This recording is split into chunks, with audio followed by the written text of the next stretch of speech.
আসসালামু আলাইকুম রহমতুল্লাহি বারাকাতু। প্রিয় ছাত্রছাত্রীবৃন্দ, আজকের এই ভিডিওতে আমরা শিখব প্রেজেন্ট পারফেক্ট কন্টিনিউয়াস টেন্স বলিতে আমরা কি বুঝি এবং ইহার ব্যবহার এবং এই টেন্সে আমরা বাক্য কিভাবে গঠন করি। প্রিয় ছাত্রছাত্রীবৃন্দ, আপনারা দেখতে পাচ্ছেন আমরা প্রথমেই ডেফিনেশন এবং ইহার সেন্টেন্স প্যাটার্নের সাথে সাথে কিছু বিষয় আমরা অলরেডি বোর্ডের মধ্যে লিখে নিয়েছি। আমি প্রতিটি ভিডিওতেই বলে থাকি যে আমরা যাহাতে কম সময়ে বেশি আমরা বুঝতে পারি এবং আমাদের যেহেতু বোর্ডে সব কিছু যদি আমি বোঝানোর সাথে সাথে লিখে আরম্ভ করি, ভিডিওটা অনেক লেন্থি হয়ে যাবে, অনেক লম্বা হয়ে যাবে। তাই আমরা কিছু জিনিস অলরেডি বোর্ডে লিখে নিয়েছি। প্রিয় ছাত্রছাত্রীবৃন্দ, প্রথমে আমরা এটি ডেফিনেশন সম্পর্কে আমরা আলোচনা করব। প্রেজেন্ট পারফেক্ট কন্টিনিউয়াস টেন্স লেখা দেখছেন আপনারা, যে টেন্স দ্বারা কোনো কাজ অতীতে আরম্ভ হইয়া এখনো চলিতেছে বুঝায়, ইহাকে প্রেজেন্ট পারফেক্ট কন্টিনিউয়াস টেন্স বলে। প্রিয় ছাত্রছাত্রীবৃন্দ, আমরা যদি একদম সংক্ষেপে আমরা বলি, তাহলে আমরা বলতে পারি এমন একটি কাজ যেটি অতীতে আরম্ভ হইয়াছে, অর্থাৎ কিছু সময় পূর্বে আরম্ভ হইয়াছে আর এখন পর্যন্ত চলিতেছে, এখনো শেষ হয়নি। উদাহরণস্বরূপ মনে করেন আমি 2 মিনিট থেকে কথা বলছি, তো আমার কথা বলা 2 মিনিট পূর্বে আরম্ভ হইয়াছিল এবং এখন পর্যন্ত আমি কথা বলিতেছি। তো এই সেন্টেন্স যদি আমি কোনো টেন্সের মধ্যে লিখতে চাই, তো আমাকে লিখতে হবে প্রেজেন্ট পারফেক্ট কন্টিনিউয়াস টেন্সে। এখন আমরা প্রেজেন্ট পারফেক্ট কন্টিনিউয়াস টেন্সের ডেফিনেশনটা বুঝতে পারলাম। এখন আমরা এটির সেন্টেন্স প্যাটার্ন, অর্থাৎ কিভাবে আমরা বাক্য গঠন করব এবং এটি বাক্য গঠনের ফর্মুলা যেটি আছে, যেটিকে বলা হয় সেন্টেন্স প্যাটার্ন, এটি আমরা দেখে নিব। প্রিয় ছাত্রছাত্রীবৃন্দ, আপনারা দেখতে পাচ্ছেন সেন্টেন্স প্যাটার্ন হচ্ছে subject plus have oblique has, অর্থাৎ হ্যাভ অথবা has plus been, verb 1 plus verb 1 plus ING plus object, since অথবা ফর প্লাস টাইম।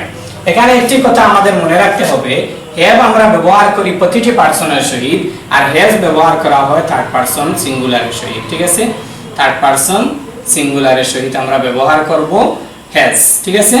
প্রিয় ছাত্রছাত্রীবৃন্দ, যাহারা পার্সন সম্পর্কে যাহাদের ধারণা কম আছে, অর্থাৎ পার্সন কোনটি কোন পার্সন, এটি সম্পর্কে আমরা আরেকটি ভিডিও আপলোড করব।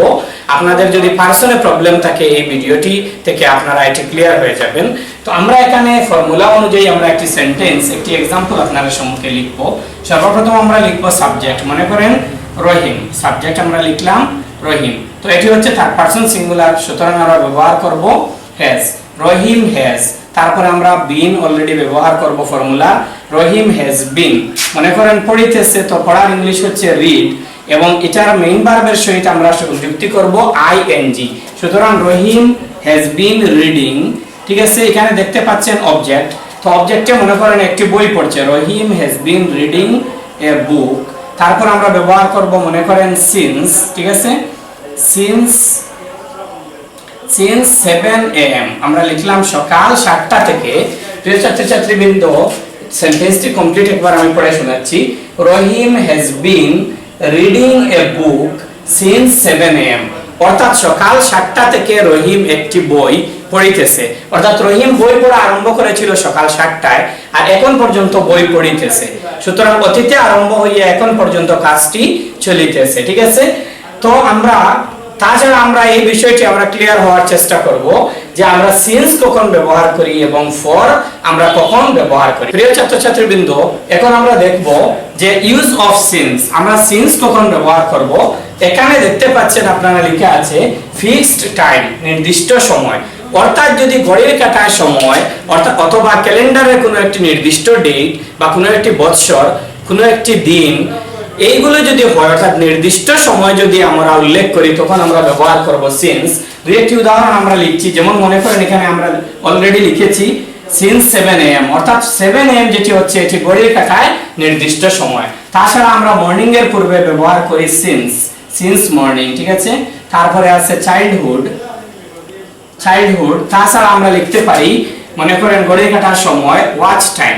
ঠিক আছে, ওয়াচ টাইম অর্থাৎ ঘড়ির কাঁটা যে কোনো একটি সময় 7টা 8টা 10টা হতে পারে। তাছাড়া আমরা ইয়ার মান্থ হতে পারে, মনে করেন আমরা লিখলাম একটি মাসের নাম মার্চ, তো আমরা লিখবো সিন্স মার্চ। ঠিক আছে, কোনো একটি ডের নাম সিন্স মানডে।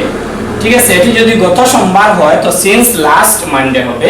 তাছাড়া আমরা কোনো একটি ইয়ার লিখলাম, মনে করেন 2002, সিন্স 2002। তাছাড়া আমরা যদি স্কুলের সময় থেকে, কলেজের সময় থেকে আমরা বলি, মনে করেন সিন্স স্কুল লাইফ। ঠিক আছে, সিন্স স্কুল লাইফ। তো এইভাবে যদি আমরা এটসেট্রা, এইভাবে যদি আমরা কোনো একটি নির্দিষ্ট সময় নিয়ে আমরা আলোচনা করি তখন আমরা ব্যবহার করব সিন্স। আর যদি অনির্দিষ্ট ইনডেফিনিট টাইম যদি হয় তাহলে আমরা ব্যবহার করব ফর। ঠিক আছে, উদাহরণস্বরূপ 2 ঘন্টা, ঠিক আছে, 2 আওয়ার্স, ঠিক আছে, 2 আওয়ার্স, 2 ডেজ, 2 মান্থস, 2 ইয়ার্স। ঠিক আছে, এটসেট্রা। এইভাবে যদি আমরা নির্দিষ্ট কোনো সময় না হয়, 2 ঘন্টা, 2 দিন, 3 ঘন্টা, 3 দিন, 3 বছর, 3 সপ্তাহ, এই সম্পূর্ণ সময়ের সঙ্গে আমরা ফর ব্যবহার করব। তো প্রিয় ছাত্রছাত্রীবৃন্দ, সিন্স এবং ফর আমরা বারবার একটি কথা আমাদের মনে রাখতে হবে, যখন কোনো নির্দিষ্ট সময় হবে, ঘড়ির কাঁটার সময় হবে বা ক্যালেন্ডারে কোনো নির্দিষ্ট ডেট হবে, তখন আমরা ব্যবহার করব সিন্স। আর যদি অনির্দিষ্ট সময় হয়, ইনডেফিনিট টাইম হয়, তখন আমরা ব্যবহার করব ফর। তো প্রিয় ছাত্রছাত্রীবৃন্দ, আমি আশা করছি আপনারা এই আমাদের প্রেজেন্ট পারফেক্ট কন্টিনিউয়াস টেন্সটি আপনারা বুঝতে পেরেছেন। যদি এই টেন্স সম্পর্কে আপনাদের কোনো ডাউট থাকে আপনারা কমেন্ট সেকশনে আপনারা কমেন্ট করবেন। ইনশাআল্লাহ পরবর্তী ভিডিওতে আমরা চেষ্টা করব এই বিষয়গুলো নিয়ে আলোচনা করার। ততক্ষণ পর্যন্ত আপনারা ভালো থাকেন এবং আমাদের জন্য দোয়া করবেন। এবং আমার একটি অনুরোধ থাকবে, যারা এই ভিডিওটি দেখতেছেন আপনারা আপনাদের বন্ধু বান্ধবের সহিত ভিডিওটি শেয়ার করবেন এবং আমাদের চ্যানেলটি সাবস্ক্রাইব করবেন। এই বলে আমি আমার এই ভিডিওটি এখানেই শেষ করছি। আসসালামু আলাইকুম ওয়া রাহমাতুল্লাহি ওয়া বারাকাতুহু।